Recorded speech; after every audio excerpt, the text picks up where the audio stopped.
So we know how the end user will consume our menu. We're going to need two custom directives at this point. We're going to need the PS menu, and we're going to need another custom directive for the PS menu item. Let's start by creating the PS menu custom directive. I'll go into External Modules, PS menu. We already have the module named PS menu, and let's create the custom directive for that as well. I'll name it PS menu directive. We'll grab the PS menu module and add a directive. We'll call the directive PS menu as well to match what we have in the markup. So for the directive definition object, we know we're going to use transclusion, so let's set that to true. So transclude is true, and that'll let us pull in the menu items. Let's also specify a template file.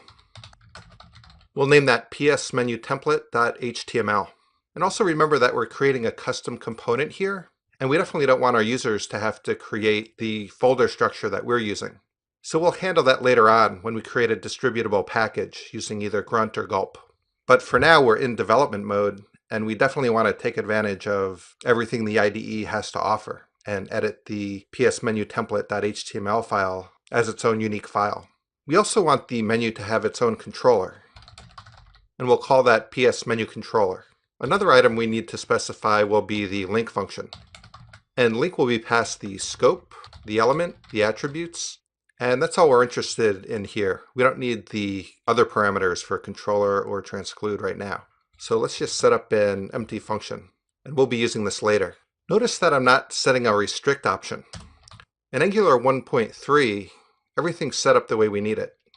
The default is attribute or element, so we're fine with that. We don't need to specify that.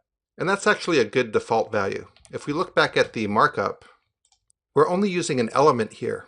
But if you get really strict about the HTML5 standard, this really isn't legal. What we would need to do is something like create a div and use the attribute form of PS menu, which would be data-PS menu. And now this would be a legal syntax.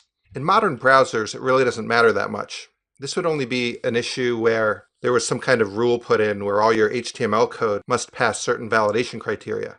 And that's why it's always a good idea to leave restrict to the default, attribute or element.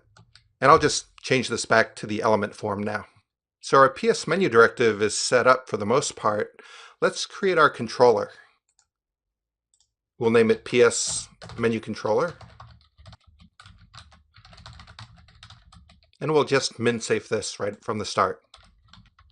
And again, we won't put any code in here just yet. Looking back at the menu directive, we're also going to need this HTML file, psmenutemplate.html. And the menu itself will just be a simple div. And we'll be adding a lot to this soon. So let's go back to our index.html and let's just make sure all these new objects are included as scripts. I'll add in the controller for the menu. I'll add in the PS menu directive, and we already have our module, and we don't need to specify the PS menu template.html. That'll be loaded dynamically. Let's just go into that template and just make sure that it shows something. I'll show the word test. And let's just make sure I did this right by passing in the string scope. There we go.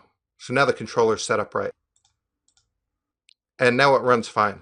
We can just check the console for errors here, and we're good. So in the next video, we'll actually look at showing the menu.